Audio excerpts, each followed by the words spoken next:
Welcome back after the break. Naseem Siddiqui साहब, ये जो प्रोपेगेंडा मुहिम है, आपके ख्याल में सियासी जमातें इस सब में किस हद तक मुलव्वस होती हैं, क़यादत की सतह तक या फिर महज कारकुनान की सतह पर? नहीं, इसमें क़यादत भी अक्सर जगह शामिल होती है और वही ट्रेंड्स देते हैं, वही ट्रेंड्स आके चलते हैं। कुछ इस तरह की चीज़ें सामने भी आई हैं, लेकिन मैं कहूँगा कि देखें, पीटीआई की गवर्नमेंट में फवाद चौधरी साहब ने बहुत ज़्यादा काम किया और वो बहुत ज़्यादा फेक न्यूज़ के ख़िलाफ़ थे। ये तमाम जमातों को देखना चाहिए, ये किसी एक जमात का मसला नहीं है।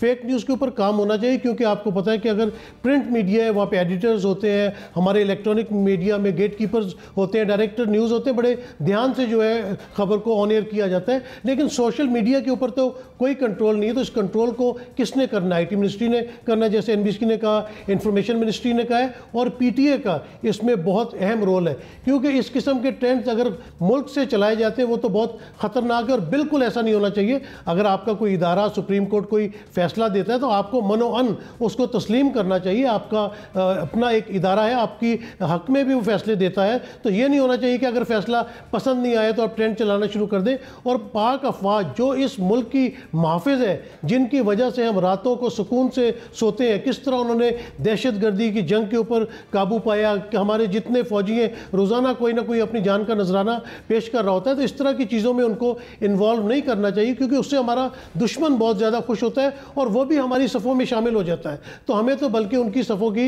निशानदेही करनी चाहिए और इस तरह की कोई भी बात हो तो कंडेम करना चाहिए। अपने इदारों के ऊपर कभी भी इस तरह की अर्जा सराई नहीं करनी चाहिए। ये तो मैं टोटली इसको नेगेट करूँगा। और ये हमारे जितने लीडर हजरात हैं हर जमात के, उनकी भी जिम्मेदारी बनती है कि वो अपनी तकरीरों में जब कोई मैसेज देते हैं तो इस बात का ज़रूर अंदिया दिया करें कि फ़ैसला अच्छा हो या बुरा हो, उसको कबूल करें जैसे वो ख़ुद कबूल करते हैं। और अपने लोगों को भी कहें, कारकुनों को भी कहें कि कोई ऐसी चीज़ नहीं होनी चाहिए जिससे इदारों के ऊपर कोई हरफ आए। और इसको सब चीज़ों को सियासी जो जमातें हैं, इन तमाम को बैठ के इस फेक न्यूज़ का, इस तरह के ट्रेंड्स का कोई हल निकालना चाहिए। बिल्कुल ज़ुनैरा ने सही कहा कि एल्गोरिदम्स होते हैं, आप जब कोई वर्ड बीच में डालते हैं उसको वो रोक सकता है, तो हम यहाँ पे क्यों नहीं कर सकते? हमें ट्विटर को अपने तौर पे कंट्रोल करना चाहिए। हम जैसे अक्सर करते हैं कि जी टिकटॉक पे पाबंदी लगा दी, ये पाबंदी लगाने वाले मामले ख़त्म होने चाहिए। बहुत हमारे यहाँ पे IT के इंटेलिजेंट लोग बैठे हुए हैं जो इसकी सॉल्यूशंस निकाल सकते हैं।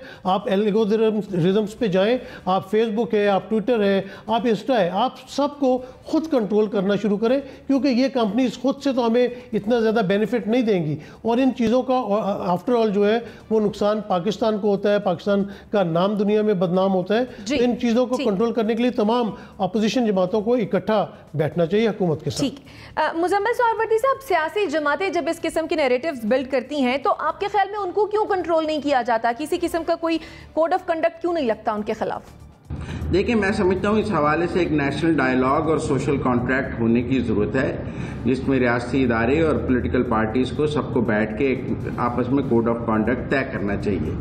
दूसरी बात यह है कि जब किसी पार्टी का लीडर बात करता है तो वो कोई हदूद व क़यूद में अपनी किसी रीजनिंग के साथ बात करता है, लेकिन जब आप अपनी पार्टी के ट्रोल अकाउंट्स को, ट्रोल ब्रिगेड को कहते हैं कि आप शुरू हो जाएं और ख़ुद आप खामोश रहते हैं, तो वो एक जुर्म जैसी कैफियत है, क्योंकि फिर वो एक दोगली सी पॉलिसी हो जाती है कि आपने खुद तो कुछ नहीं कहना, नीचे जो आपके पास ट्रोल ब्रिगेड है आपने उसको शुरू करा देना है। तो इस बार हमने ये देखा